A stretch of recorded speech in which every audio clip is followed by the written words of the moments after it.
All right, let's get her going. NHL All-Star Edition of the Real Kyper and Bourne Show. Nick Kypreos, Justin Bourne, Sammy McKee, Derek Brandeo, Jen Rolnick. This will feel somewhat like an off-the-rails Friday because this will be our last show of the week in studio. Because tomorrow night, with the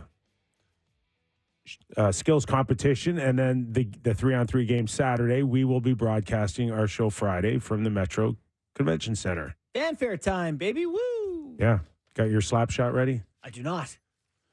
Well, we're glad you're aboard. Sportsnet 590, Sportsnet 360, Sportsnet Plus from 4 to 6. Always download us any chance you can get if you don't catch us live. And text us at 590-590. So, plenty to get to in the next 2 hours, including a huge trade in the National Hockey League. Patrik Allvin, general manager of the Vancouver Canucks, blew us off yesterday, or so we thought he did. I had suggested maybe he fell asleep. It was just the opposite. He was counting his money. He was on his new contract. Yeah, counting his money Yeah, off his news contract and making the team better. Yes. Elias Lindholm, now a member of the Vancouver Canucks. Pat Steinberg is going to join us in about 20 minutes. Yeah, about 4:30 or something. We'll get the Calgary angle from him. He, of course, does a terrific job hosting Sportsnet 960 on Flames Talk. But how surprised are you guys that you saw a big trade, I guess, right at All-Star break? Yeah, it just doesn't happen. Stuff like, I don't know, do you want to get into the trade or the All-Star stuff first? Do you want to dive right in on the trade here? I mean, be honest, what's left to chew on the All-Star? Well, I want to know what your involvement is. yeah, what's this suit? What? You're- No, tonight we've got... Look like you're a maitre d' at one of the events tonight. So right as soon as we're off the air, they jump right into it. Yeah, I know. Everybody's jumping right into it with the NHL draft. So the team captains with their celebrities will pick their teams for Saturday's event. Yep. Also, tonight, the 1967 Stanley Cup champion Toronto Maple Leafs will be honored by our NHL alumni. Therefore, You got to dress up for a that. little dressed up to Yeah, you look go to a cocktail party at the Hockey Hall of Fame. For sure. Ooh, la, la. That's gonna And be then, nice. You see some of your old teammates? You got some yeah, they'll be around. cocktails planned? Yeah, they'll with be the boys? around. Okay. Wayne Gretzky came to town. Mark Messier came to town. Chelios. So we've Speaking got. of Wayne, did you say you went to the basement pop-up thing? I did. Yeah, it's. I don't know what they call it. Wayne Gretzky's basement, Yeah. basically. So there's a house they rented, I guess, and they brought a ton of Wayne's stuff. Yeah. His memorabilia. His boys are around doing a terrific job, and I ended up talking 20 minutes, half an hour with Empty Netters. Okay, nice. The The little podcast. podcast time? Yes, that's the Power Brothers, who Okay. do Chris and Dan do a terrific job, and I was asked to come on. Hang out with them for a little while. There was a buzz down there, guys. There were people lining up. I mean, you can definitely feel it in certain pockets of the city that people are excited. Yeah, the Morning city was hobnobbing today, too. I spent a little time down at the Ritz there. Some of the I heard of locals. The Ritz. Ever heard of it? Well, Oh yeah, my no God. big deal. I had a $14 cup of coffee. But I had a couple buddies around there. Did you see some stars? Oh yeah, I saw Willie, saw Lindholm, saw the Hughes boys, saw Cale Makar come through. Yeah. Talked to Nick Suzuki for a bit. Wow. It's there's everyone's in the building and I mean, there are people jammed outside. There's police everywhere. The downtown area is. Can I think, Often. I don't know if this is the age that I'm getting to, because I'm a little bit younger than both you guys, but I'm still kind of old. I have this like feeling of, oh my God, I want to do all this stuff. But at the same time, I don't Don't really. do stuff. Like, it's like I'm feeling of FOMO, the fear of missing out. Yeah. But at the same time, I don't really But you want want to miss out? Yeah, like I don't really want to do anything, but I do at the same time. So we're going to the fanfare tomorrow, and then Yes. we're going to go check out the skills comp or whatever. Yeah. But outside of that, like, it's an all-star game for kids. I think I said to you guys, we're doing the perfect amount of stuff. Yes. We're going to the fanfare. We're going to feel the buzz, be around that, and then I'll go home and watch it on television. It's perfect for me. Very and I'm content. sure Kipper's going to be all in. Like, Kipper. he's a No. man about town. Kipper's gonna have Bieber on his shoulders, walking through the fanfare. 15 years ago, I would have been all in. Yeah. Now, I mean, I don't know what's going to happen. I'm going to go hang out a little bit, have some fun with everybody. I don't know if someone. Buddy, Glenn Healy just got to town. You're going to be. If someone chatting. said, "Do you want to go find Beeb's concert?" Then you got to make a decision. You're either all in or all out. Yeah. It's either I'm going to bed by 11 Or not going to bed. maybe not going to bed. Well, I got a little email from MLSC being like for media to RSVP to the party tonight, I guess, like the Bieber thing. And I'm like, So I did mention I don't want to this. stand on the carpet. Like, I wanna want be to a be at media I wanna there. be at the party. I did mention the Beebs having a concert to you. Yeah. Yeah, sorry, guys. I tuned out on that. It's a real thing, apparently. I don't know. But he don't ever apologize. You know how many times you've said something on the Buddy, air? I and gave I'm- away tickets for 2 weeks. And you're like, we're giving away tickets. But I'm I making. take no offense. You take no offense. No, you talk, and I'm thinking, do I barbecue tonight or do I fry my steak? You know? Yeah. Well, that's great. Just take some video Yes. at the Bieber concert. If you sing with him on any songs, do Monster, the Shawn Mendes one he did with him. my It's a great God. track. It's not that we're bad listeners. So We're good talkers. do not let your wife convince you that you're a bad listener. Because I tell my wife, I'm not a bad listener. I just choose not to listen. There's That's a big so much difference. worse. There's That's- a big difference. Yeah, and it's so much worse. But yes, lots of action happening in the city. Good. Back to your question about the trade. I was a little shocked at the timing because isn't everyone somewhere else? Like legitimately everyone you know in the NHL who's not at the All-Star game is in like somewhere They're- warm. Yeah, as a guy who's been trying to book guests this week, a lot of vacations. Okay. So where's Dan Murphy? I think Hawaii And where's Ryan Leslie? in the mountains, Eric Francis? Cabo. Oh, my God. Are we the only losers? What happened here? What are we doing wrong? Because it's in Toronto, but I'm making a pact now that I got your attention. Next year, we're not going on vacation together because we see each other enough, but team vacation for real Kyper and Bourne of the All-Star week next I don't year. know that you need to get approval from Kip and I. Well, I mean, if Kip's like, we're taking the week off, we get the week off. If I bridge it, it's a little different. Let's make a pact right now. All right.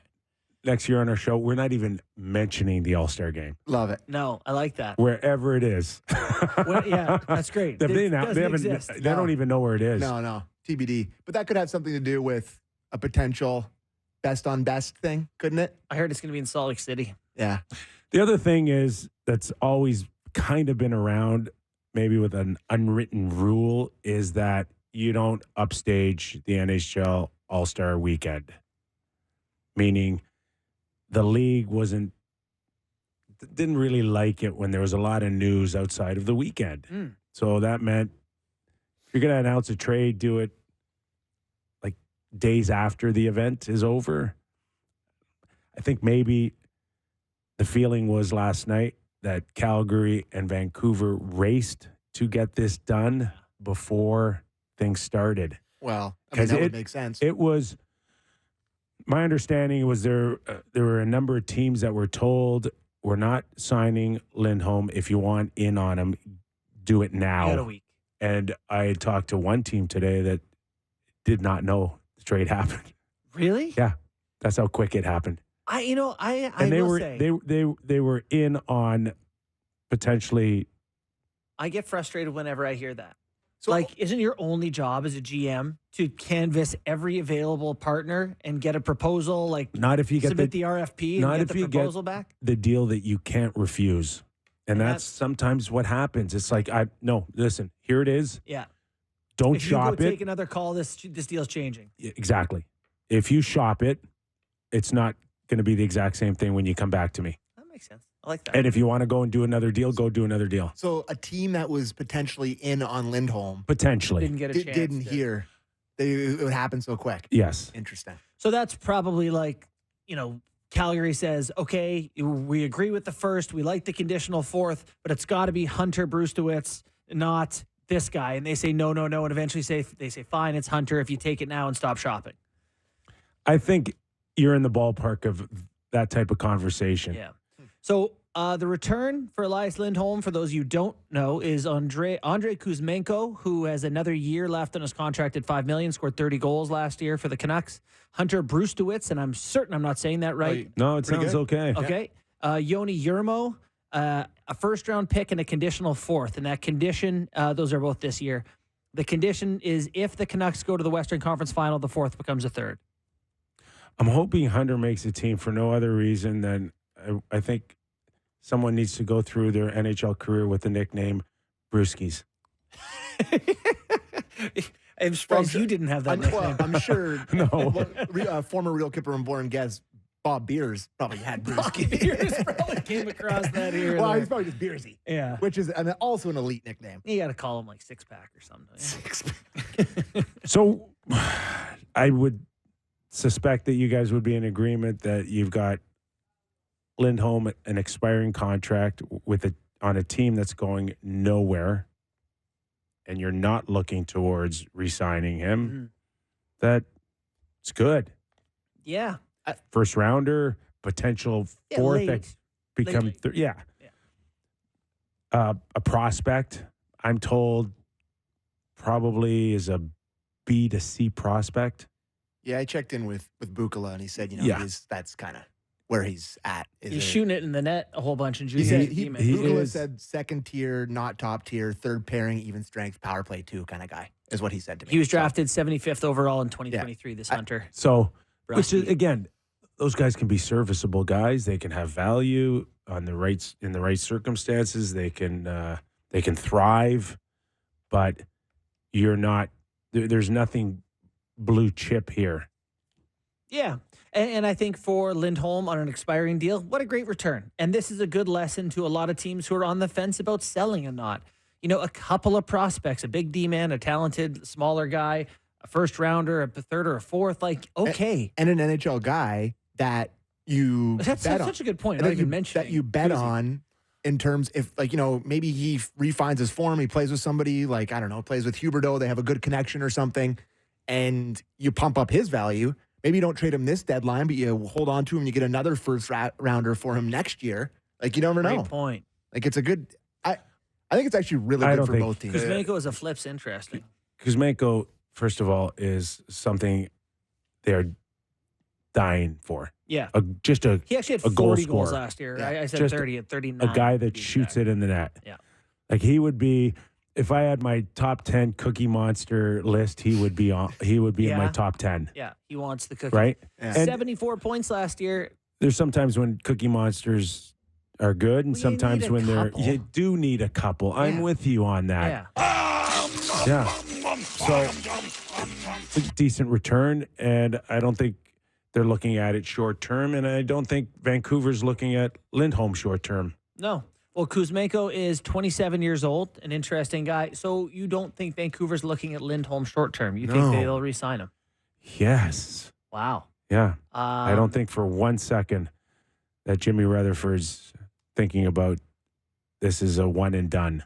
Well, I got to say, I do think it's an excellent trade from the Vancouver Canucks perspective as well. But he's perfect for them he's this a year. perfect number 2. Yeah. That's what he is. And in 6'1", Calgary, 202, he was 29 years old. In Calgary, he was a number 1, and all the stars aligned with him and Johnny Hockey and Kachuk to form one of the best lines 2 years ago. Yeah, where he had 42 goals that year, But which that's isn't his career year. Yeah, his next highest is 29. Yeah, but he's smart. He's reliable. He can play all situations, You shoot it. You can shoot it too. and he'll make guys around him better. Yeah, he's on pace for 20 this year, which is definitely a down year. 22 last year, but yeah, you play in a better team, and I actually think that he's a good candidate to talk it to push him a little and get a little bit more out of him. Like I like the odds of this working out well for Vancouver. It's funny you say that because there's some people that says that sometimes you can be lazy. Yeah, Is that your nice way of saying that's squeeze exactly more? what I was getting at. That he can be a really good two-way guy when he's motivated. And, I think when he was on a great line with Gaudreau and Kachuk, I think he had that push. I think he could use that push, and that'll help get the most out of him. Talk's really good at that. When did Horvat get traded? It felt like it was like right at this time last year at the deadline, too. yeah. No, it was way before the deadline last year, wasn't it? Like I felt like because didn't he go to the All-Star game wearing Canuck stuff but play for the Metro Division? Yeah. That Jimmy's Jan sneaky. 30th. Hey, What's the day today? Yesterday was the 31st yesterday. So it was a year to the day. leave it to Jimmy Rutherford, to go and keep your eyes peeled. Big game hunting again.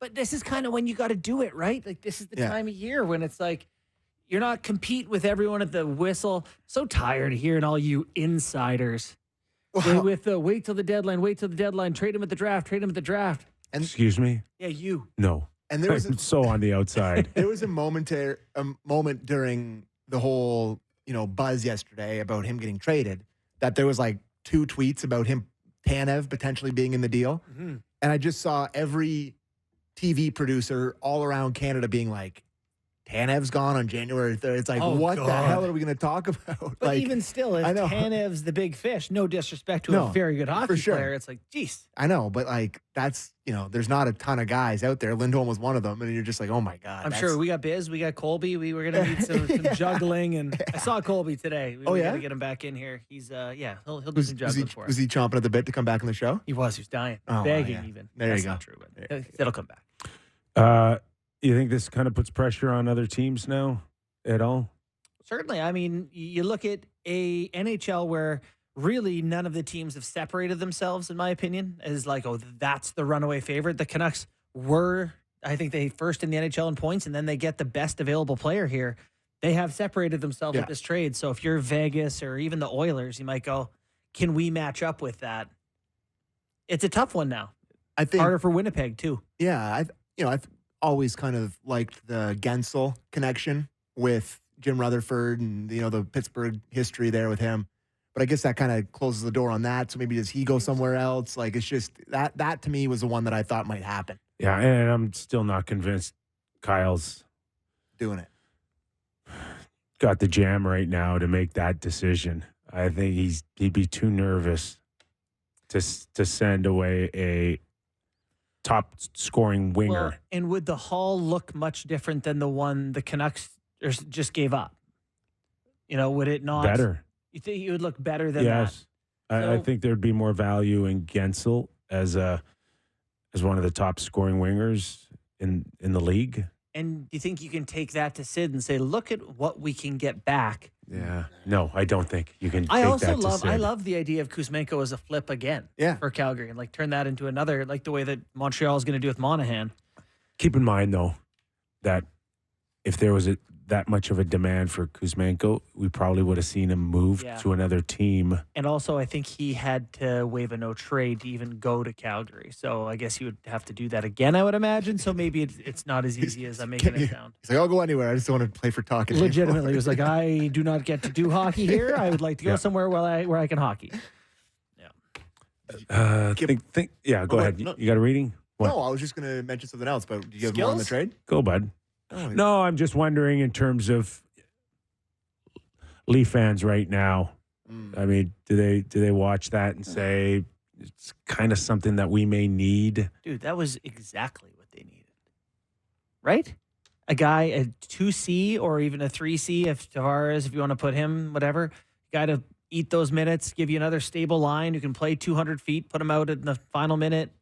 Yeah, you make that trade that people thought the Canucks were about to make with Lindholm and Tanev, and you're a different hockey squad. However, look at what they gave up. Salary cap exists. But if you were to say, okay, we're in here today and the Leafs gave up two first rounders. What do you mean two? He said Tanev. Lindholm and Tanev. Yeah, but let's say it's even just Lindholm, and I told you it's a first and it's Minton and it's whatever, a fourth rounder and, whoever. Topi Niemela. Exactly. Now, are you, it's like, whoa, we did that are we sure this is the year we want to do that? If you told me that you could take Lindholm and sign him and somehow get yourself out of a Tavares situation. Well, that second part is an entirely different bag of fish, kettle of fish, kettle of fish. Matthews and Lindholm now next year. Matthews and Lindholm 1-2, and Tanev on the back end. Right. You could still have that in the offseason, maybe. Aren't we doing fantasy talk here, though? Like, Yeah, we are. Yeah, Of course we are. Then yes. Our whole show is based on fantasy. I know. What else would For it be? 3 years I broke now. the fourth wall there. Sorry. Yeah. Yeah. Like, what have we been doing? But that's a lot of prospects. That's a lot of first rounders. That's, we joke that the cupboards are bare, massive. but the cupboards aren't bare. There's a couple cans of chunky soup in there, which is both spicy and chunky. But I'm told. you're that trade away from them being completely bare. That's what I'm saying. You're giving Right. up the end of the soup. You got no rice in the bottom of the basin. You're out of stuff. So you better be sure you're winning. But that's the type of trade that changes the dynamics of your club really fast. Do you think the Leafs are trying to do that? I don't know. You know what? I'm gonna try to come back after the All-Star weekend and get a better feel on where they're going right now. I think that Tree Living wants a better feel. I do. I think it's really tough to assess this team. You know what they do? The complete opposite of what you think they're going to do every night. Right? Yeah, they're a really hard team. 4 points off the Jets. Yeah. Get smoked for God knows how long prior to that. Yeah. They're just stuck in the middle. They're a little above the middle. Yeah. Just in terms, right but no, what puts them in the middle, Sammy, is that like this trade that Vancouver just had with Calgary is where the Leafs were 2 years ago. For sure. I'll entertain that. Where Right? they were like even last year. They've got some pieces now that they can throw up, and if the worst case scenario is that Lindholm doesn't sign, it's still a good trade to throw your hat in the ring to try to win the Stanley Cup this year. Yeah. I mean, if nothing else, and if it helps them get the 1 seed so they can play the 8 seed in the West, you are almost guaranteeing yourself a round victory. And that sounds hyperbolic, and maybe it is, but you're getting Nashville, you're getting St. Louis. It's not like drawing Vegas or Edmonton. You might get the Los Angeles Kings. Okay. You don't want. Well, I mean, just do they have a goalie by then? That could screw you. And if LA got a goalie, that would screw and you. Vancouver fans know all too well about winning the President's Trophy and then having to go up against the LA Kings in the first round, where I think they swept them or beat them in 5, and they went on to win the Stanley Cup, the LA Kings, that year. So 2013. It would bring back bad memories for Canucks fans matching up with the Kings in the first round. I'll tell you that right now. Anyways, fair enough. Kipper, were you really excited that they announced all the participation for the skills comp? I'm not. You're going to tell me all about it right now because I have not followed it. I'm excited. So fastest skater is Nylander, Hughes, Makar, Barzal, and McDavid. And I would like to note that 1st through 5th gets points in every competition. 5 gentlemen chose to enter this event. Here's a free point towards $1 million. It is savvy to enter this event. Free points. Okay. But they don't clearly want to do that one. No one wants to do it. Because they know they're all going to lose No, McDavid. it's hard. And they're going to lose McDavid. Well, Barzal beat him before. Yeah, that's true. When did that happen? Like all these All-Star games, they just I used to know everything that happened at every one of them when I was a kid. And now it's like I have no memory. One-timers, Pettersson, McKinnon, Draisaitl, Kucherov, Miller, Matthews, Barzal, Pasternak. Who you like there? I'll give you my 2 faves. Draisaitl and Pasternak. Yeah, I was going to say past you. I think McKinnon sneak up on you there. Yeah. Oh, Matthews is in 3 of the 3 shooting events, and he can shoot it a bit. Yeah. So, his odds. The passing is McKinnon, Nylander, Makar, Barzal, Miller, Kucherov, Hughes, McDavid, Pettersson, Matthews, Draisaitl. So that is the longest list by far, because every guy was like, I stand in one place and pass a puck. Put me in that one. I'm stunned Kipper didn't come up with a joke about Matthews in the passing one. No, I'm fine with him. 30 assists this season will be. He can do it. He just doesn't. Draisaitl's the best passer in that group. Yeah. Cooch is in there. At least on the back end, for sure. Draisaitl's a really good passer. Really good passer. The hardest shots, Matthews, Makar, Pasternak, Miller, Pettersson. This is interesting, too. Also, only 5 people in it. Yeah. All the events where it gets to go max exertion, guys are like... And the ones where it's like, you can be embarrassed. Yes. Right? Yeah, you hit 182 and all this. Yeah. The heavy favorite there is Pettersson, who won it once before. Really? Yeah. I don't have him as the favorite personally. Yeah. I think and Matthews could do well. Stick handling, Hughes, McDavid, Pettersson, Kucherov, Draisaitl, McKinnon, Pasternak, Barzal, Nylander. Willie. And then look out for Willie. Nobody Come on, nobody. McKinnon's running away with it. Or sorry, McDavid's running away with it. I mean, his hands are just Fast. gross Yeah, fast. very fast. Yeah, And then the last one's accuracy: Kucherov, Makar, McDavid, Hughes, Miller, Pastrnak, McKinnon, Nylander, Draisaitl, Matthews. Matthews going to win that one on home ice. Now, we had Curtis Joseph on yesterday, and for those of you that did not get it, download it. He's always amazing to listen to, but it was brought to my attention how quickly he made it a point as a goalie that no one can win the $1 million. You know what, though? I've put some thought into this, and I love Cujo. He was awesome. But they have one event, and the players are picking the goalie they want to shoot on, which is amazing. Saying, I want to shoot on that guy. Really? If you're the Leafs, So if you're the Leafs, are you not picking competition in the division and saying, I want that guy? There's going to be some good storylines there. But anyway, Kip, my point is you might face 3 shots. Yeah.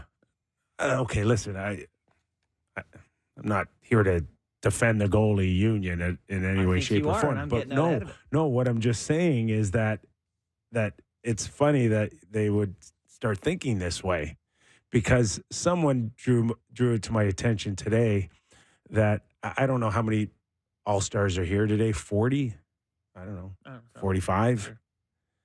And yet they picked 12 for a chance to win $1 million. Mm-hmm. And then there might be like 30 of them asking, like, why not me? Right? You're taking away a chance. I'm coming up here and I sit on the sidelines. You know what this is? Who picked? Too bad. Justice. No, Too I know bad. that. Yeah. I know it's too you bad. Know what it is?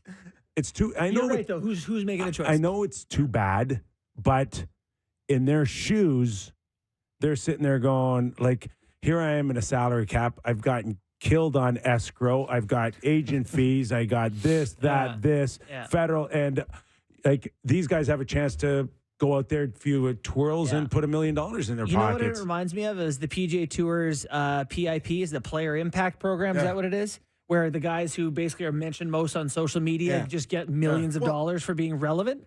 And the funny thing is, these are all the richest guys in the league. Yes. Like they should have put the right guys. They should have put the AHL. They should put the AHL guys. All I'm saying is, it's funny. You think you're trying to fix something, and then there's just another way to look at it. So I don't know. Next year, if they do the same thing again, can you get the guys to show up a day and a half early so they can sit in a chair and be drafted while they watch other players go and try to win $1 million? Hey, if I knew I wasn't going to be in the skills competition, I would have put wheels up Saturday morning and shown up for noon. This is a petty gripe to me. The league wants the stars in the event. They just said, let's just put the stars in. I got news for you. They all think they're stars. Yeah, okay? I know. They but all I got think news for there's big Nick egos Suzuki, here. You're not Connor McDavid, and he knows that. I mean, that's okay. I'm just saying it. Maybe they can do a second event. Put a free meal in the Danforth. Souvlaki. Parents' old diner. So are you? If you're Matthews, the 2 goalies that would be, rival would be Bobrovsky or Swayman. Yeah, you could pick one of the 2. Picking? I bet you, and this is, God, I hate that I have this take, but he won't do that. He won't directly challenge someone in the division like that. I think it'll be like, why?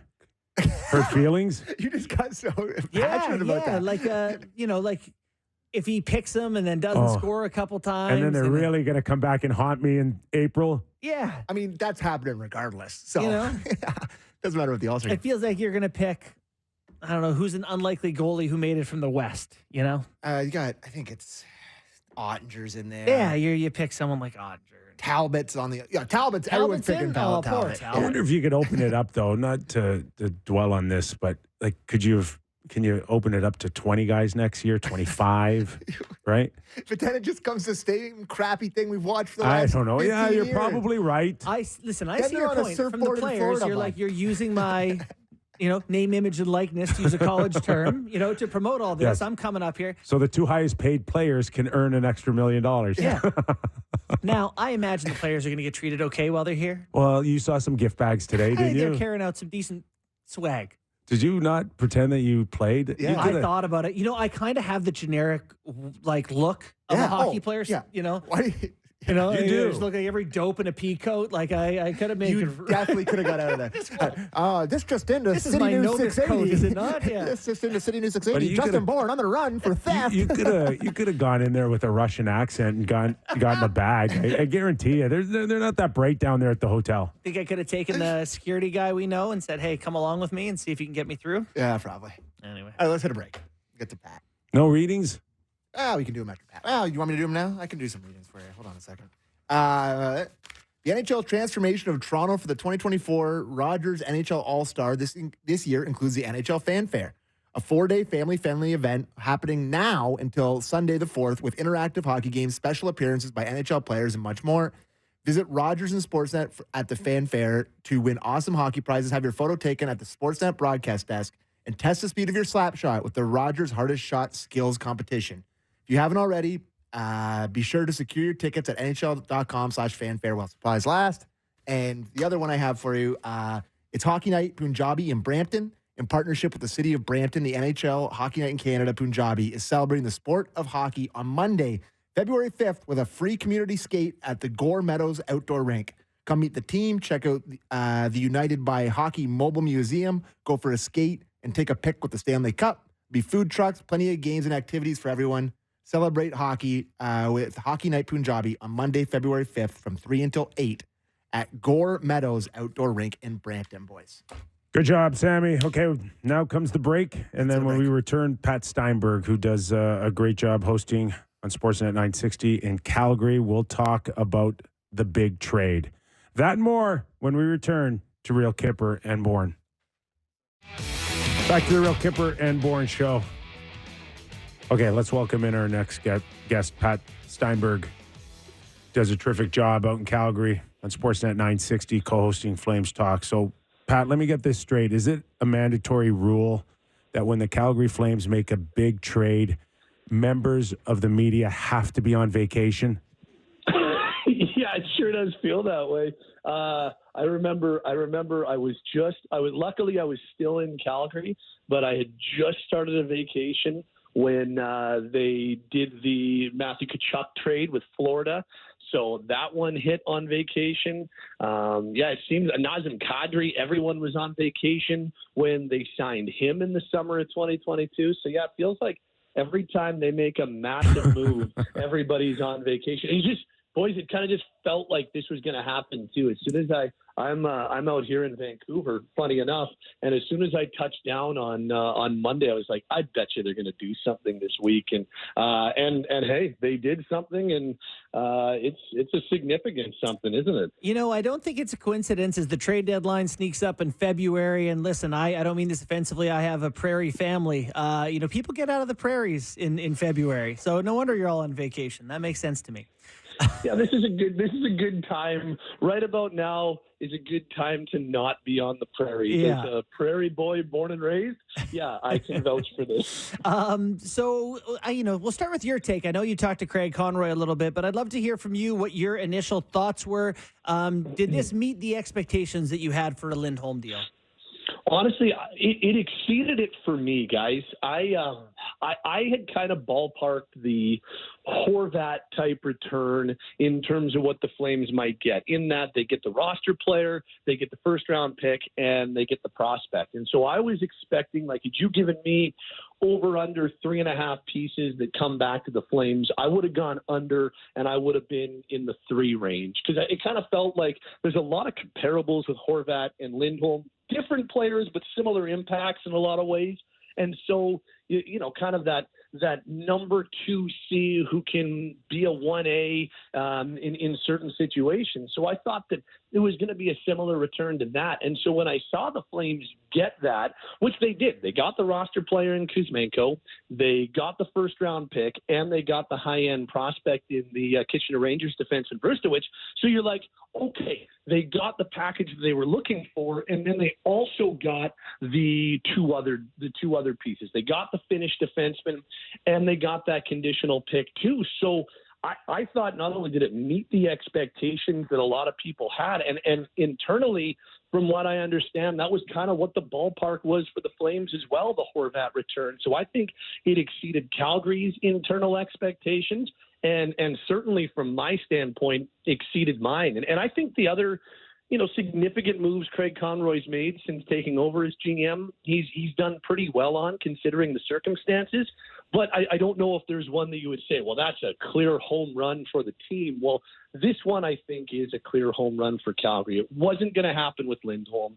He wasn't going to re-sign here, and it's been pretty clear on that front since October, November.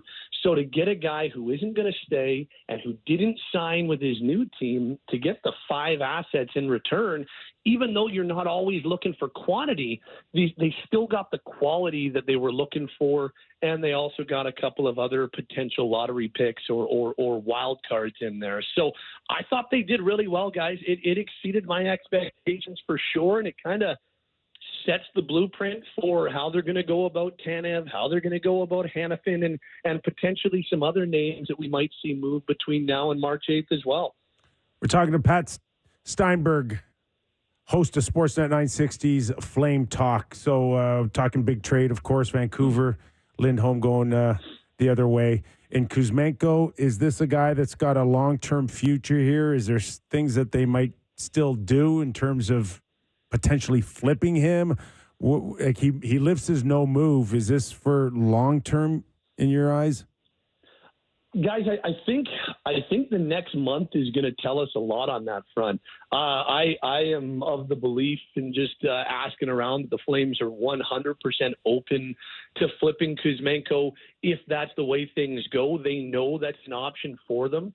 And I think if they can get Kuzmenko in a nice little groove here, and look, we all know that it didn't work this year with Rick Tocchet and the Canucks. We all know his numbers have dropped. But if they can, I'm curious to see if they put him on a line with Huberdeau as soon as the Flames finish their break here. They come out, they start a 4-game road trip in Boston and then go to the Northeast United States for 4 games out of the All-Star break. And I'm curious if they put Kuzmenko right on the right side of a line with Huberdeau and likely Sharon Govich in the middle. I'm curious if that's something that they do.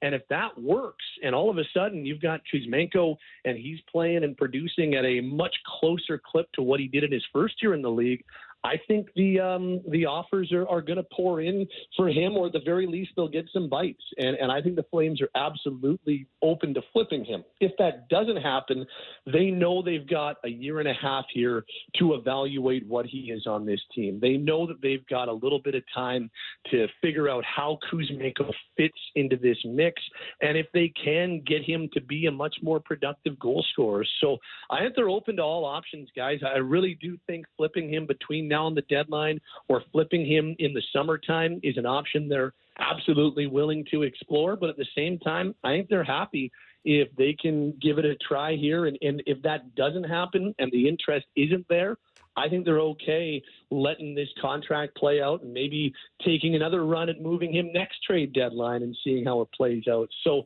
they're kind of, with this player in particular, the one NHL piece they got back, I think they're open to all kinds of different options here. Yeah, that's a fascinating option for them. In terms of the piece that has been moved out to bring all of this to Calgary, what is Elias Lindholm at this point? What can Vancouver Canucks fans expect? A lot of people see the 42-goal season and think that's him. What is he realistically for the Canucks now? So I think he's going to fit in, depending on what they do with him. But if they move him in as their number 2 center, then I think they're going to get a guy who is instantly their shutdown or their matchup guy. Like I know they've tried that with JT Miller at times, and it hasn't necessarily worked out. And I know that they really also like having Miller and Elias Pettersson play together on the same line. But just listen to Jim Rutherford on a number of the interviews he's done since the trade. Sounds like they're really interested in Lindholm and Pettersson on the same line. And so what I think that does is it gives the Canucks a guy that as a center iceman, they're comfortable putting him out there against anybody in any situation. You're not sheltering a line that Elias Lindholm is on, even though his offensive numbers have dropped this year. there's been no drop in terms of how the Flames have used him as one of their two heavy matchup guys. And he starts a lot of shifts in his own zone. And that's the number one thing the Canucks fans are going to appreciate about him, is that he is always going to take care of his own end first, and he's never going to skirt or cheat the defensive side. So that's the number one thing. And then it's all about who he's playing with in terms of extracting the maximum from him offensively. We know that he can score 30 to 40. We've seen that, but it's got to be with the right players. You know, he has been on a line with Tkachuk and Gaudreau. That's when he had his best year. That's when he scored the 42. And you're going to need to have him with players of that caliber to have that happen again. Well, now he's on a power play with JT Miller and Elias Pettersson, maybe Brock Besser and Quinn Hughes. If all of a sudden that's the case, well, you've got another high-end shooter that does a really good job of moving into soft spots. And at 5-on-5, he does a really good job of moving into soft areas on the ice. And so when he's been playing with different players in Calgary that haven't necessarily suited that, for whatever reason, he and Jonathan Huberdeau have never been that click. Well, if you all of a sudden, and I think part of that is because Huberdeau doesn't draw players to him the same way that an Elias Pettersson does or a Johnny Gaudreau does. And so when you have guys that can draw players to you on a line and allow Lindholm to get loose and find some of those soft spots, and can also find them, then he becomes that much more dangerous. So that's going to be the really interesting thing, is if Vancouver can extract that offensive potential that Lindholm has with the right players. But the one area you'll never have to worry about him in Vancouver is him taking care of the defensive side, being strong in his own zone, helping the team transition from D to O, and being good in the face-off shots. So they're going to like him for that reason, and I think that that's something that they need, and I'm curious to see what type of offense they can get out of him between now and whenever Vancouver's season comes to an end. So, Pat, we know that for Calgary, this trade has a rebuild, retool feel to it, but there's others besides Tanev with an expiring contract that the Calgary Flames have. Kadri, Uyghur. You mentioned Huberdeau possibly playing with Kuzmenko. But here's a guy that just started an 8-year, $10.5 million contract, who had an off year at 55 points and is slated to have 45 this year. Yeah. Like, where are they going with these type of contracts still on the books? And like, at the end of the day, is it a losing battle when you're getting 40 points out of $10.5 million? Yeah, and I mean, here's the thing: it's why the Flames going full-on rebuild as it stands right now is a really hard thing to see, because how do you do that when, to your point, you've got $10.5 million tied up in a guy who's 30 years old for the next 7.5 years? Or Nazem Kadri's 33, and he's still got $35 million tied up in a 5-year remaining term following this year. It's hard to hit the full-on reset button when you've got those contracts committed to. And Craig Conroy was not the GM when those contracts were signed. So he's kind of inheriting that.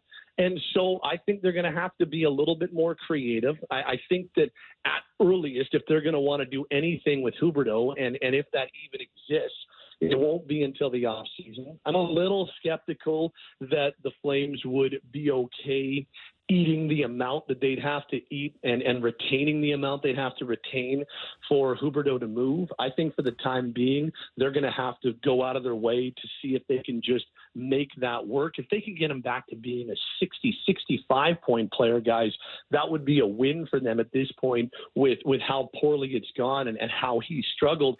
Kadri is a fascinating one because he's arguably been the best player on the team this year. Nazem took a lot of lumps last year in the second half of the season for, effort level and impact level. And a lot of that was fair.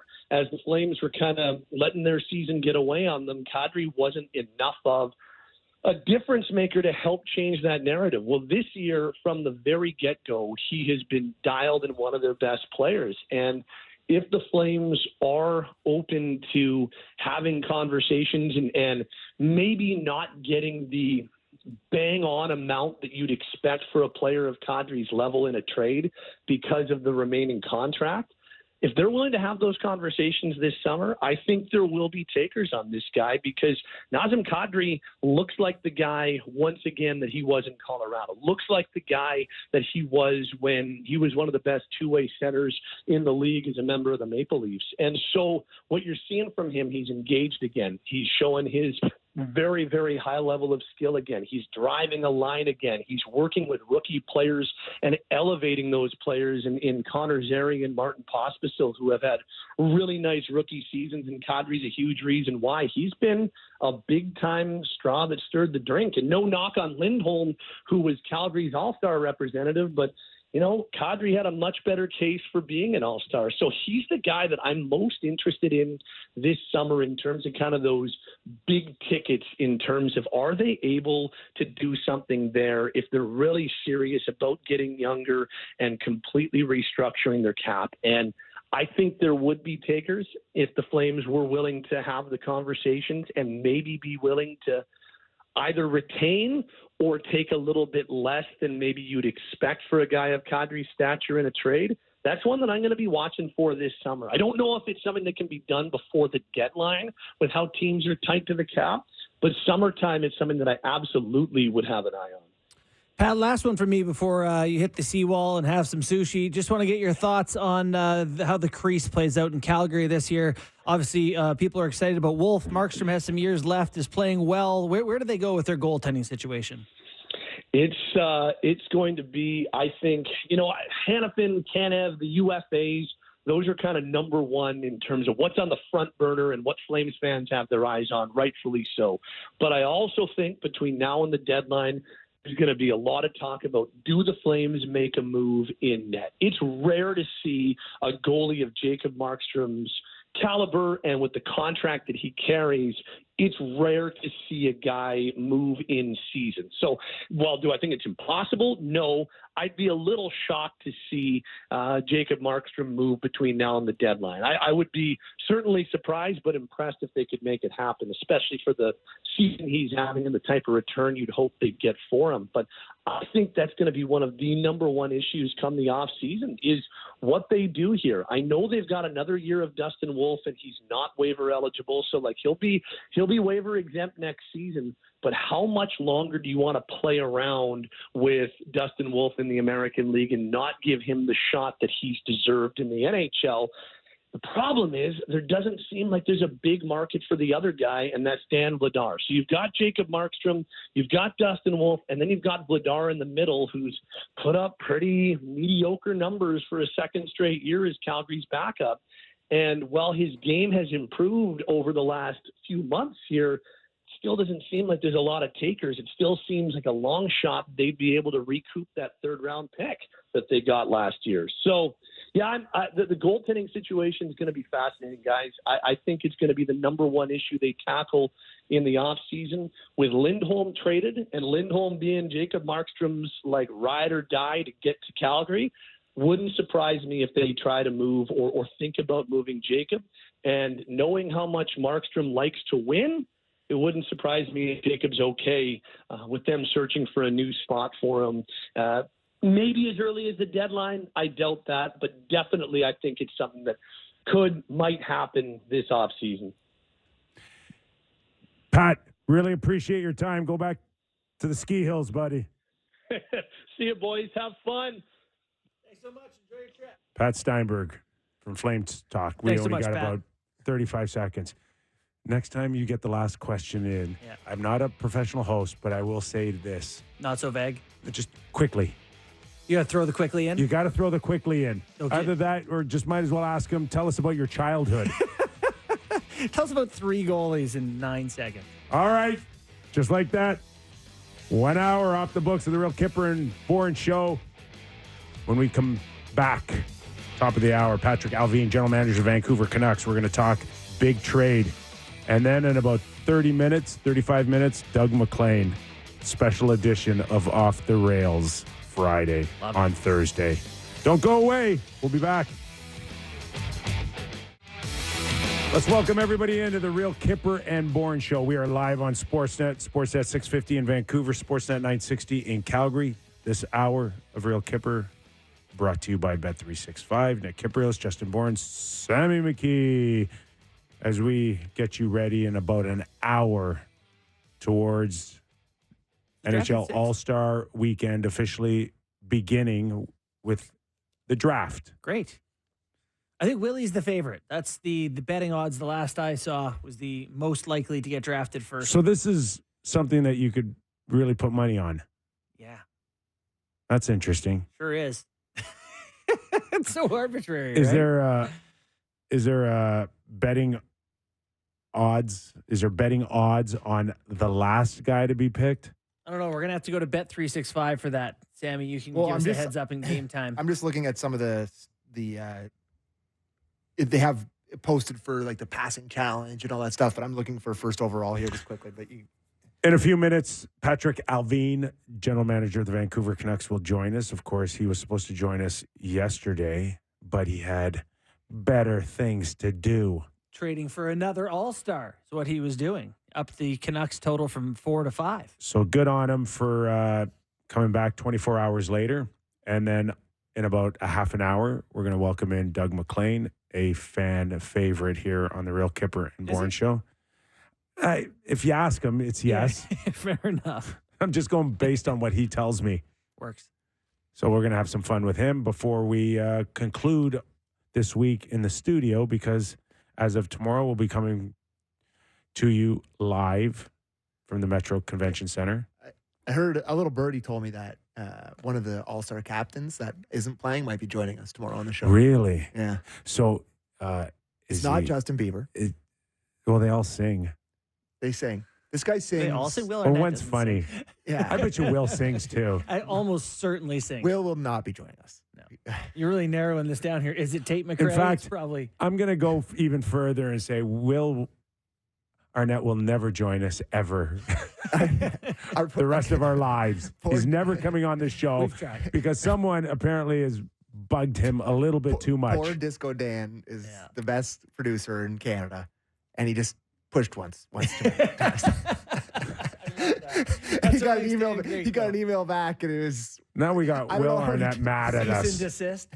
Now he's mad at us. Yeah. The same technique. And we love worked him. with Bublé. I will say that I love Will Arnett so much. Me too. We're just crushed right BoJack now. Horseman's my favorite show ever. I love it. Do you really? I love that show too. Yeah. I also love Bublé. So. Yeah, that's who's scheduled to join us tomorrow is Bublé. Mm-hmm. You're not going to ask him to sing for you or anything like that. You're not going to embarrass me, are you? Would that be embarrassing? It depends on what song. It's one of the Christmas He tunes would embarrass. truly does seem like the man, though. Yeah. Like every time I see him interviewed, he loves hockey. Was he like part owner of the Giants for a while? Like, is he still a Vancouver Giants, the CHL Yeah, team? he Does wore still, a Giants jersey the still other day. do that? Yeah. Maybe so. Loves hockey. Loves And the I like Canucks. his drinks as well. Yeah. Me too. Quality. Nice. I bought those Bublé. those All got right, you for from Christmas. Bublé in Vancouver to Patrik Allvin, general manager of the Vancouver Canucks, now joining us. Patrick, really appreciate it. We're kind of wondering where you were yesterday, and then we found out where you were yesterday. Yes, sorry about that, guys. I got a little bit got busy there, so I missed out on my appointment with you guys. Can you apologize? No apology necessary. Can you tell me how busy it got within the final decision to let the deal go through? Because the sense is that this happened rather quickly, or it escalated quickly. Which one was it? Well, I don't know if it went that quick. Craig Conroy and I have talked since he got the job, and we started in training camp, and I told him our interest in Lindholm and even Zadorov back then, and we kept in touch here, and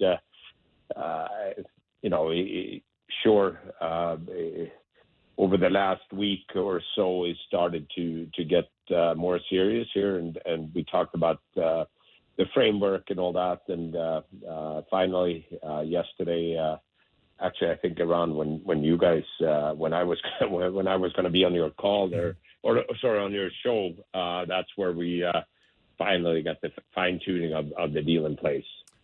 So with the Lindholm deal, is it a matter of, we are looking for a guy who's call it whatever you want, a 2C or someone in that role? Or is it just when a player of that caliber comes available, your interest grows? Like, it is a matter of you're shopping for a player like that, or a player like that becomes available and you put some thought into it? I think it's a little bit of both there. Yeah. Obviously with the caliber of a player of Elias Lindholm over the years, what he's shown and what it brings a right shot center, which is hard to get, and how good he is on a 200-foot game and his face-offs. For us, it gives us more flexibility. I think we want to get a little bit harder to play against, and he provide that. He can play both special teams. So I would say it's a little bit of a mix to your question there. When it comes to Lindholm, correct me if I'm wrong, but Jimmy Rutherford drafted him in Carolina, and I assume that he's had his eye on him one way or another from afar, either admiring him since he left Carolina to this point.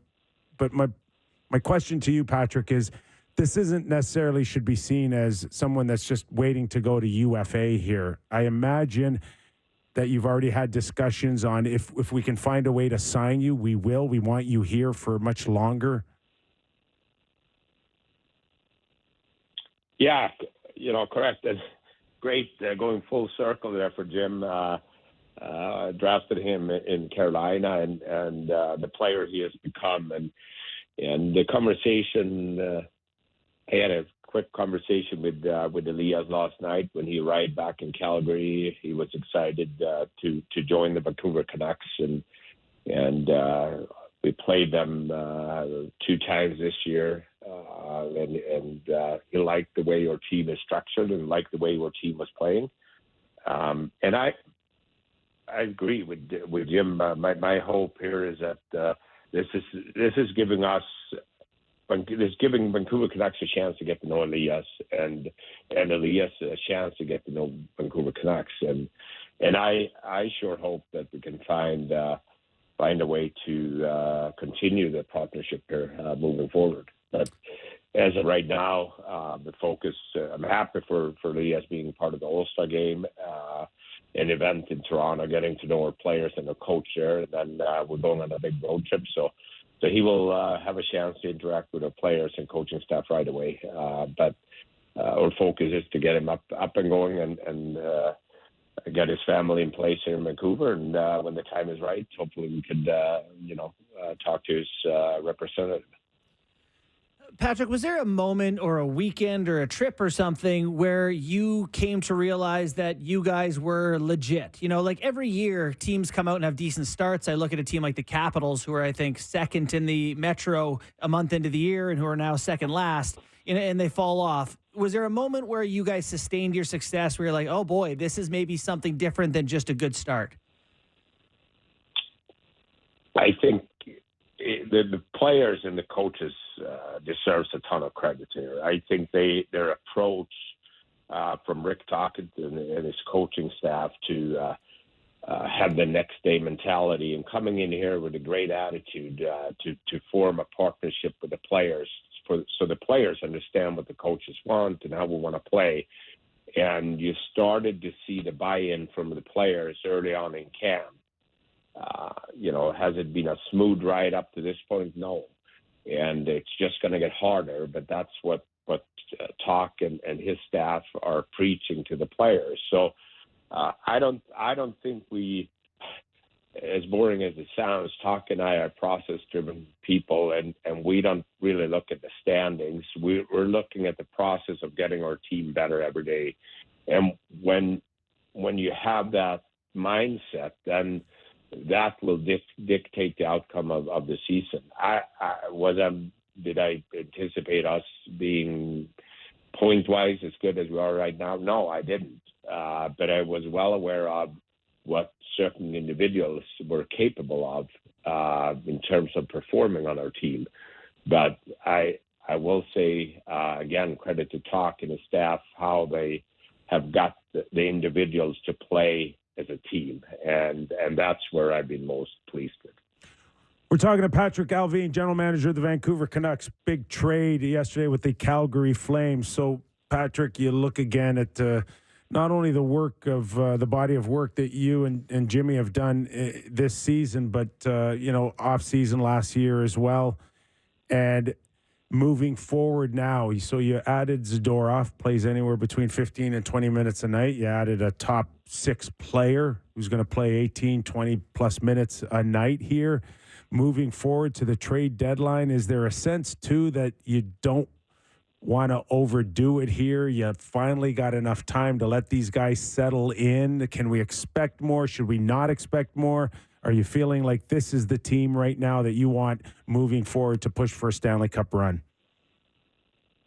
I think now it's up to the coaches to get Elias on a line and finding chemistry, and then for myself and Jim to sit back and watch our team here over the next couple of weeks and see where we are and how we perform, and obviously the conversation with Talk is important, and then we continue to evaluate and see what is out there and if it makes sense or not to add something. Well, I guess the next couple of weeks we'll see where we are.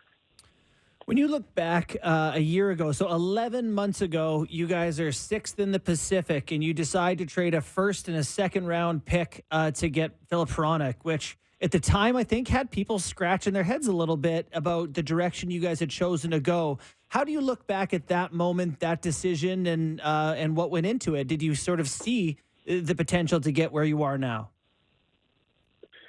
I think when Jim and I got in here right away, we felt that we needed to improve on our right side, and we addressed our scouting staff that was a priority for us, and also preferably someone that we could control in a good age, and it's not easy to get right shot defensemen, and our guys were tracking Philip, and I wasn't sure if he would become available or not. And at the point where we made the Bo Horvat trade and got a first round pick in and back in that deal, we felt that that was something we were willing to pay that asset in order for us to get a right shot defenseman, and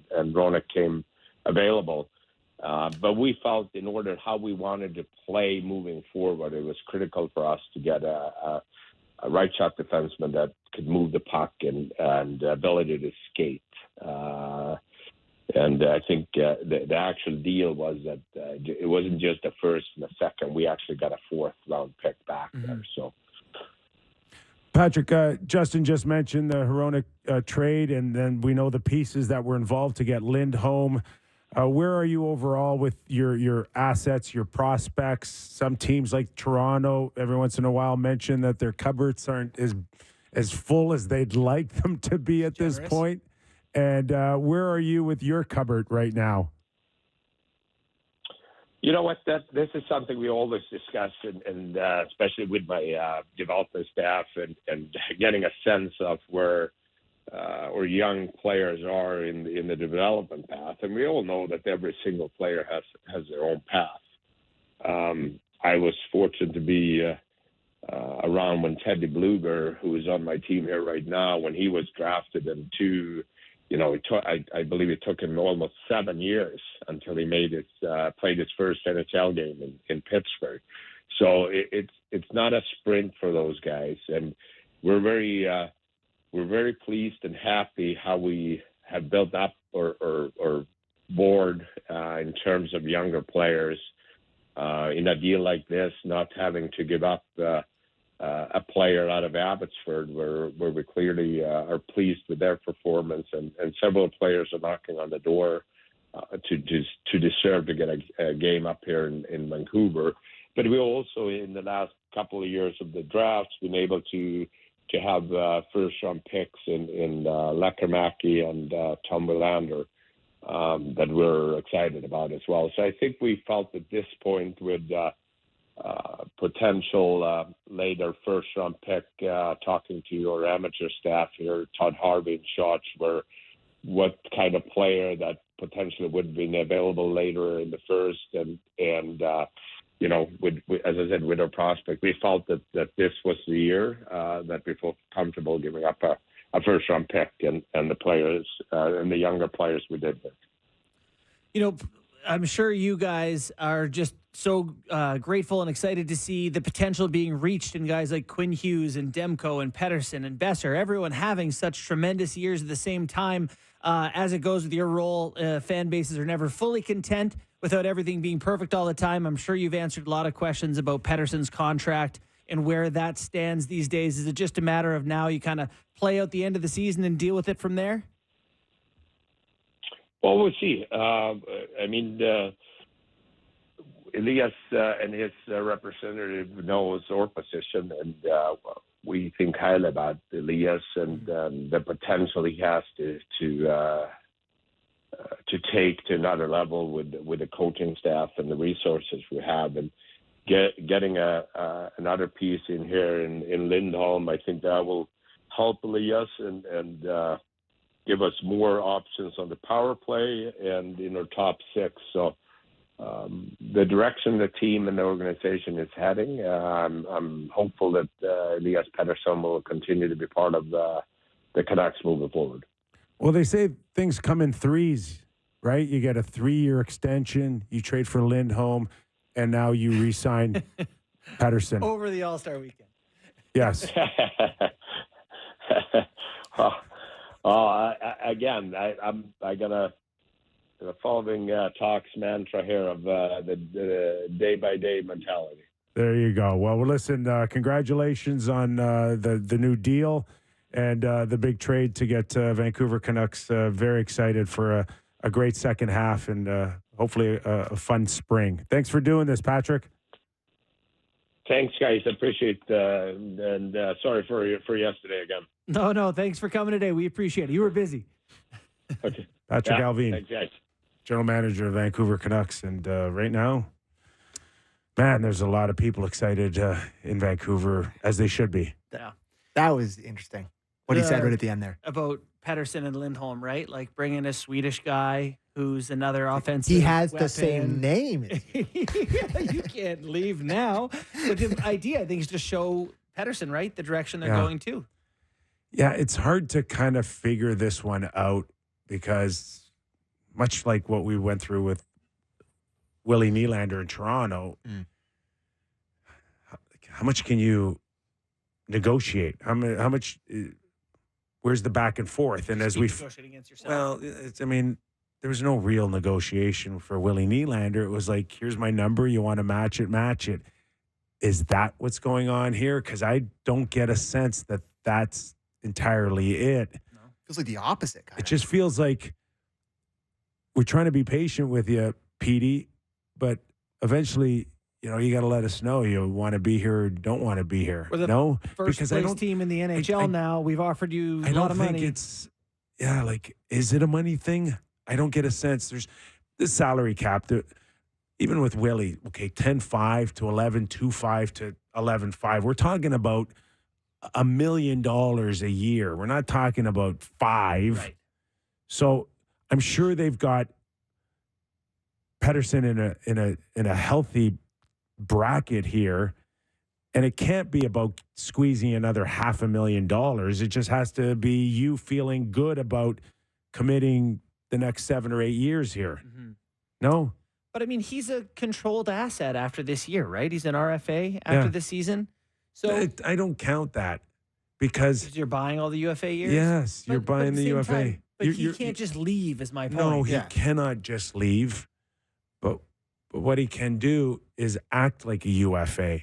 Mm-hmm. And Vancouver's talking to him like he's a UFA. Yeah. So they don't want to delay. They don't want to go into the last year. And maybe it's a Willie Nylander scenario where you like offer sheet. No. Here's the difference.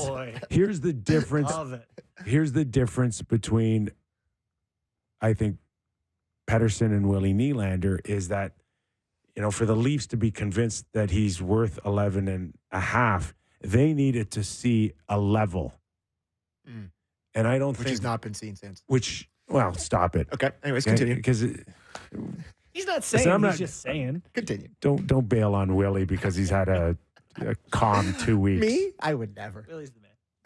Does Petey need to hit a level here for Vancouver? Does he not hit the level? That's my point. That's my point. That he's not Nylander, where you're just not convinced you're that guy until he's strung together 40 games.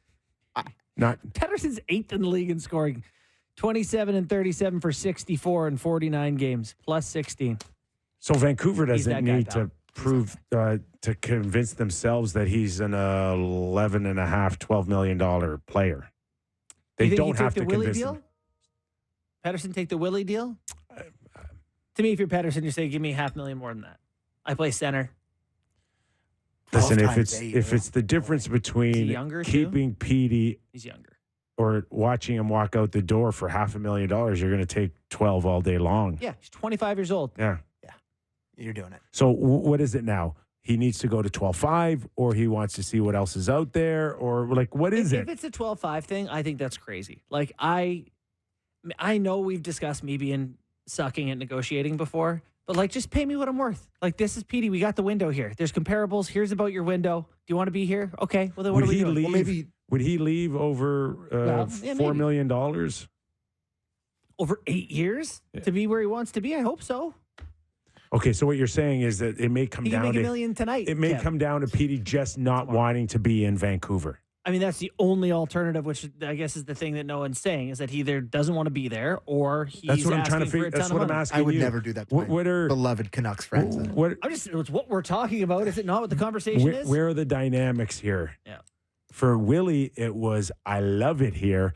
Just show me the money. Pay me like I don't. But with Petey, is there more to the story? Game time? I also want to... We solved nothing in that hold on. conversation. Allvin said something else that was really interesting, though, the Hronek thing, which I thought was really interesting. He definitely wanted to know. We also got a fourth back for him, by the way. They got Hronek in a fourth for that first and the second. But the idea that you got a 25-year-old right-handed D-man who can play on a top pair in the NHL. With a bomb of a shot. How teams not falling all over themselves. Doesn't matter where you are in your cycle. If Just the guy's get that 24 and he's at the time and a right shot D you can play, get the asset. I remember people being like, I don't get that. It's like, you need good players. A good player. Anyway. No, it's true. Game time? Game time. All right. It's game time presented by Bet365. Visit the app for latest odds and find out why it's never ordinary at Bet365. Must be 19 plus. Ontario only. Please play responsibly. Now, I was looking through Bet365. I can't find anything for who is going first overall. I don't have that. But what we do have here is we have the game MVP for the NHL All-Star game this weekend. And to me, the favorite is Austin Matthews, which makes a lot of sense. God, if he's halfway decent, the home crowd's going to will it. And 9-1. That's what it pays? Yeah, you couldn't. Well, that's a good bet. You could make that's a pretty good bet. You make worse bets than that. In the net. Yeah, and his team does well, which maybe they won't, and he doesn't win it. But to me, 9-1 for Matthews to be All-Star Game MVP in Toronto is a really good bet. What else am I looking at here? For the PWHL showcase tonight, you can bet on that too. I love this one. Probably the best player in women's hockey, Marie-Philippe Poulin, plus 750 to be the All-Star Game MVP tonight. Plus the showcase. Yeah, 3-on-3. Yeah, get it. Yeah, I mean that's a great. That's almost a guarantee. The most clutch athlete, named Christine Sinclair. And she is the best, and she's probably going to score some goals, and everyone loves her the most, and she's probably going to be the MVP. So plus 750 is a really good bet, and you can also bet on all the different events tomorrow night. Like, so, Pasternak's the favorite for the one-timer at plus 500. Matthews plus 500. Barzal is a long shot there. So if you want to get in on the action and, incentivize yourself to enjoy some all-star skills competition, you can go to Bet365 and find all the different odds. Call me crazy. This is when betting's the best. When it's like a nonsensical, can I throw this balled up piece of paper in that garbage can type of bet? That's all this is. Yeah, so go on there. You'll be able to find some value. That was Game Time, presented by Bet365. Visit the app for latest odds and find out why it's never ordinary at Bet365. Must be 19 plus. Ontario only. Please play it responsibly. Okay, let's take a break so we can bring Doug MacLean in as early as we can. I'm not even going to ask him anything when we start. I'm just going to go, Turn the mics on. hey, Mac. And then he's going to talk for 20 minutes. We can go get a coffee. We can go grab a bite to eat. And by the time he's done, we'll say goodbye to everybody. His book's been promoted 3 times. And all right, our special early edition of Off the Rails Friday with Doug MacLean coming up next. Welcome back into the Real Kyper and Bourne Show. Right, special Thursday edition. Specialist. Let's bring him in. Former NHL president, GM, head coach, author of Draft Day, How to Pick Winners or Get Left Behind. Ladies and gentlemen, Doug MacLean. Got an aura around him today. He looks positive. Hi, Doug. Very positive. How you doing, guys? No. We ask the questions around here. So I listened to you guys after I went off the air the other day, and I heard Bourne chirping me about, you don't even have to ask him a question. He just takes over. I mean, I'm trying to, as my good friend Jeff Rimmer said to me, and he's an expert media person. He said, "Thank God you liven that show up." Hey, Truth. you didn't have to liven it up. Patrik Allvin livened it up. Patrik Allvin and Jimmy Rutherford. Yeah, you know what? Interesting. I liked it both ways. I liked it for Vancouver. If they win the cup or get by the first round, and they've had a great year. They look good. They look solid. We were excited about them 3 years ago, if you recall, Nick, 3 or 4 years ago when Pettersson was a kid. Oh, out of the bubble. Remember? Yeah, right. And they, Travis Green was leading the way, and Quinn looked great, and Miller Demko looked was great. an up-and-comer. Demko was great. And, so now we see the big test when they go into the playoffs. And Lindholm, I like the pickup. It solidifies their top 6. He's a character, quality guy that gives them a really good look. And he plays in all zones. There's not much not to like about him. So we'll see what happens at playoff time. And I love what Jimmy did. And I love what Conroy did. He picks up the kid from Kitchener, young defenseman, right-hand D, puts up lots of points. Who knows where he is down the road. And Kuzmenko is a scorer. I guess he's a scorer. He was 1 year. I think Craig did well in a big deal, in a pressure-packed big deal situation. I want to know where Hannafin's going to go, and Taneff's going to go, and Markstrom's going to go. That's what I want to see now. And whether your team there in Toronto gets involved, or Ottawa, they're talking Taneff, but we'll see. I liked it. I thought it added a little excitement to my day. I was good in pickleball, and then that just solidified my day. Mac, what about Jimmy Rutherford's reputation now for just pulling off these type of trades, or more importantly, looking like he's getting ahead of other general managers? Like, I'm sure there was some interest out there for Lindholm, but his ability to get things done faster or just making decisions quicker, is there something to be said about that? Well, yeah, I think there is. And look, if you were 75, you'd probably be a little more aggressive on your show. Rush this along. Seriously. Between him and Lamoriello at 70 whatever and 80 whatever, seriously, go for it, boys. Go for it. Weird, I'm all in again. Yeah, jump on it. The rest of us were trying to survive, trying to get another contract. So anyway, I like what Jimmy did. And let's not forget, he did it in Pittsburgh and had success. And then, one of the reasons why did he leave Pittsburgh? Was it because the cupboard was starting to look pretty bare, or what was the reason there? So this is Jimmy's never been afraid. Am I wrong? Did he not draft Lindholm in Carolina? Yeah, he did. So, he knows him pretty well. Anyway, I liked it. I liked what Jimmy did. Look, this franchise was in dire straits a year ago.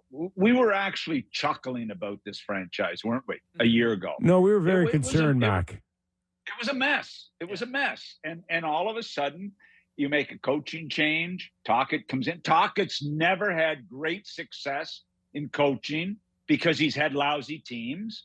All of a sudden, he gets some talent. He's handled the situation really well. And all of a sudden, Zadorov, that was an interesting move that really solidified a big back end, almost similar to what Vegas did when they're putting the size on the back end. So it's a little bit taken from that model. So now you get to the playoffs and you've got to beat Vegas and you've got to beat Edmonton and you've got to beat some pretty good teams. And that's going to be fun playoff time. But, how do you not like it? Not every GM can jump in on Lindholm here because he's a UFA and he's going to make a lot of money. And where do people fit? How do you fit this guy in a cap situation? This allows Pettersson to stay in the wing. It allows Lindholm to fill in the top six. Tough not to like the move. Doug, I think it's a relevant question to ask when you look at how Vancouver didn't really bottom out. They did the old retool. My one hockey stance is that I feel like completely tanking is just not the way to go. You look at Buffalo, finding your way back can be hell. New Jersey did it, and you're not sure they're back yet. Is Detroit back? Like, these teams are still, they never really dig out of this pit. What are your thoughts on the Flames now, who are talking about selling off anyone who's any good? When you do it today, you're in la-la land because you're right. It's Ottawa have been rebuilding for 5-7 years. And all of a sudden, they got the worst pool of prospects out there because all their prospects are on the big team and they're really young. So now, you've got these teams.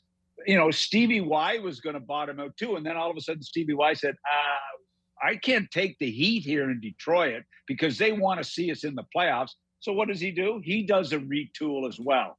Good prospects, but he also started to retool with some veteran guys. And now all of a sudden they're in the playoff race. So you can't, Chicago, like I talked to friends of mine that live in Chicago. They said, like, seriously, it's torture. It's torture. So we'll see.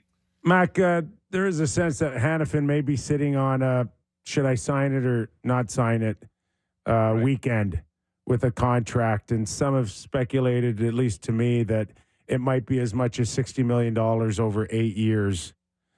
But he is, as I'm reminded, 26 years old on an 8-year deal. Looks a lot better than any 29 or 30-year-old signing a 7 or 8 year deal. So where are you on keeping Hanifin and moving Tanev? I like Hanifin because he's a skater. This guy can move. This guy's wheels are not going to fall off. Does he have a lot of miles on the body? No. Versus a Tanev who's played so hard. To me, Tanev is a great guy to pick up as a character leader on a team short term. Hanifin to me is a long term guy with limited miles on his body, and he's a great skater. Is he a great player? I thought he was going to be a great player, and so did Babcock when he wanted him ahead of Marner. But look, he's been good. He hasn't been great, but he's still a great pickup for a lot of teams. And Calgary have got to try to keep him, I think, if he wants to stay there. Are you good on the trade if I turn the page here? Yeah, go wherever you want to go. It's not often you get a guy who's coached in 2 NHL All-Star games on your show on All-Star Weekend. I wanted to ask about the gift bags, Doug. What did they give you? The big gift bag was $10,000 for each win each year. That's what the big gift bag was, and the rest of the stuff I gave away. Did you win both years? Like, seriously, do your homework. I don't think they keep records on that online, Matt. I'm on my own here. So listen, just go back and check the last 2 years where it was a real game. Okay, when it was a real game in Boston, I think it was in 95 or 96. Ray Bourque, game winner.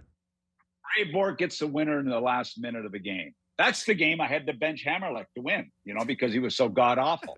And I love the kid. I love it. And Roman, every time Roman would see me at a morning skate, he'd like shake his head and laugh. But listen, that was a real game. It was end to end hockey. Then the next year in San Jose, that was when Nolan pointed at the net, and it was like unbelievable. It was a high scoring game, but it was really competitive. And then it's become whatever it's become, 3-on-3, and now we're giving $1 million to millionaires for the hardest shot. $1 million if you're the fastest skater. If you win the ice sports, you get we used to get a ribbon for winning the ice sports and PEI. Now you get $1 million if you win the ice capades. And seriously. Okay, do me a favor. Whoever wins $1 million, donate it to charity. Come on. Now, hold on. Buddy, if you win 10 grand, you can give it to charity. $1 million? No chance you'd be giving that away. If I won 10 grand because I wanted to get that new BMW 300 series, Yeah. Because I had an 87 Volvo and I wanted to upgrade, yeah. So, but anyway, look, it's great. I'm excited for them getting the $1 million, and I might watch to see this check presentation. I used to get excited about the Hyundai they used to give them for the most valuable player, Hyundai. So you didn't donate your 10 grand so you could get your car, and these guys won't donate $1 million so they can get their plane. What's the difference? Yeah. Oh, well, that helps. It gives them another 10 years of net jets. Good luck. It's great. I love it. Anyway, look, that's how we fix our all-star game. We give the players another $1 million. We gave them $1 million for the winning team. That wasn't good enough in the 3-on-3 ice capades. And now we're going to give $1 million for the hardest shot and the fastest skater. And 100 grand to the goalie who stops the most shots. I hope the great hockey player Poulam is in the race, and maybe she'll have a chance to win it. That's then I'd really like. Do they have a chance to win any money tonight? I would hope so. Yeah, I would certainly hope so. I haven't. Well, read that's that. next. If that's the case. That's. I loved your. By the way, I don't watch you guys that often. Yeah, thanks for the support. By the way, you're hard to get. You're hard to get down here.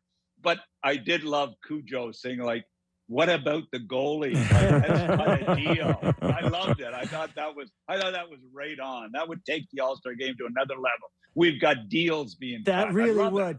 Better than the draft is the on-ice dealing. I loved it. I thought it was great commentary by Cujo. So would a trade like Vancouver and Calgary's put a little bit more pressure maybe on Brad Treliving and Brendan Shanahan moving forward to do something, Mac? Because there's a lot of people going, are they buyers? Are they sellers? Where are they? I mean, can you put pressure on Shanny and Brad? I mean, Brad's a first-year GM, so there's zero pressure, really, and Shanny, he's immune to pressure. It's like the most pressure Shanny's had in a long time was when a girl I knew applied for his job as an administrative assistant, and he phoned me and asked me for a reference on her. See, he was under the gun then to get that decision off his table, off his desk. I gave the girl a great recommendation, and she didn't get the damn job. Why did you bother me? I was at the little bar down the street here, the little outdoor bar, and I have to leave the damn bar and go and discuss this lady who was terrific, and Shanny didn't hire her. So he. Just the fact that she knew you maybe lost her the job. Sure. Exactly. No, listen, I think there's got to be pressure. Will they jump in on hand? Look, boys, we've talked since day one of your show about their defense. We said it in day one of this show this year that the blue line wasn't good enough. It hasn't changed. Now the problem is Wall got hurt, and Samsonov's whatever his problem is, I can't figure it out. No, he's been good lately, Mac. He's rebounded. Oh yeah, he said 2 good games. All right. Yeah, great. That's okay. I mean, him and Merzlikin should go away for a weekend on an escape weekend somewhere, and try to figure this out, figure it out, Matt, but anyway, what team could most benefit from your consultation by bringing you on staff? What team out there is most in the need of your touch? Your old team. Columbus. That ship sailed. They could use a little help, to say the least. But I keep looking at Buffalo, guys, and I told you I interviewed for that senior advisor job a couple of years ago there, and I look at them and I'm thinking, wow, there's some great talent there. I'm not sure, they're as good as they think they're, but there's some good talent there. I think Donnie's a pretty good coach. I've known Donnie since he was with the Columbus Chill in the East Coast Hockey League. He's a superb guy. I just think Buffalo, is a team that is in a world of hurt. This will be 13 years in a row without making the playoffs. Am I wrong? Seriously. Sounds right. Yeah.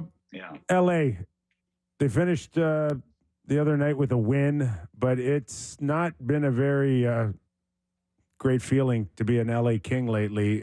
Mac, what would Todd McLellan be feeling over the All-Star break here? Just on a team that got off to such a great start, set records for consecutive road wins to start the season, and then fall off like they have in the last, three weeks, month?